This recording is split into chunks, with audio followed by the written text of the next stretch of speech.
দেখলো না ও জেগে আছে কিনা। হ্যাঁ, দেখি।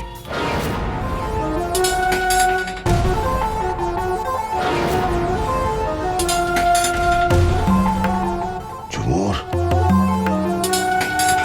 ঝুমুর,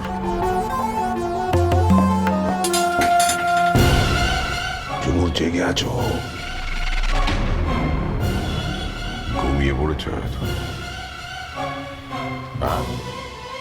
ঘুমুক।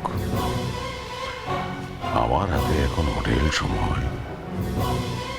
ঝুমুরকে তো এখানেই থাকতে হবে।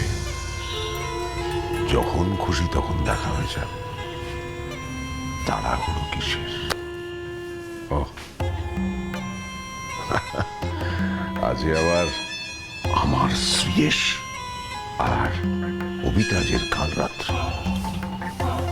ওরা নিশ্চয়ই তাড়াতাড়ি ঘুমিয়ে পড়েছে, কিন্তু আমার আর ঘুম আসছে না। একটু স্ট্রং করে ব্ল্যাক কফি খেতে হবে।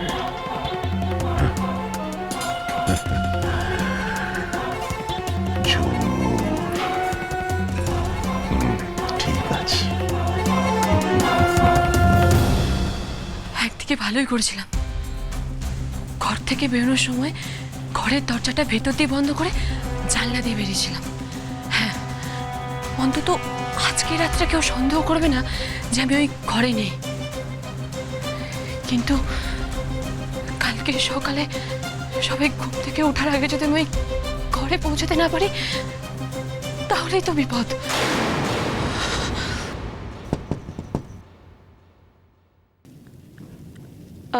কে? অবিতাজ, ঘুমিয়ে পড়েছো? হ্যাঁ, ঘুমিয়ে আছি, অনেক গভীর ঘুমিয়ে আছি। সেই দুপুরবেলা বেরিয়ে এতক্ষণে ফেরা হলো? ইয়েস ম্যাডাম, এক কঠিন পরীক্ষা। কাজ না করে ঘরে বসে থাকলেও বইয়ের মুখটা দেখা যাবে না। বাই দ্য ওয়ে, তোমার ঘুমিয়েও কথা বলার অভ্যেস আছে বুঝি? আর তোমার রাত বিরেতে দরজায় নক করার অভ্যেস আছে বুঝি? ঘরটা কিন্তু আমার ম্যাডাম। যাই হোক, কাল রাত্রিটা কিন্তু আমাদের দুজনের। আচ্ছা শোনো, তুমি কি করতে এসছো গো? তুমি এখান থেকে যাবে নাকি আমি আঙ্কেলকে ডাকবো? লোকজন ঠিকই বলতো, যত বড়ই জাঁতরেল পুলিশ অফিসার হও না কেন, বাড়িতে কিন্তু আসল দারোগা বউই হয়। সে তুমি যাই বল, দরজা আমি খুলছি না, বুঝলে? কি আর করে যাবে শ্রী, তোকে বড্ড মিস করছিলাম, তাই এলাম। আমরা দুজন এভাবেই কিছুক্ষণ কথা বলি, তারপর না চলে যাবো। অভিতাজ, থ্যাংক ইউ। বন্ধুয়া সোম থেকে রবি প্রতিদিন সন্ধ্যে 7:30টায় স্টার জলসায় ও ডিজনি প্লাস হটস্টারে।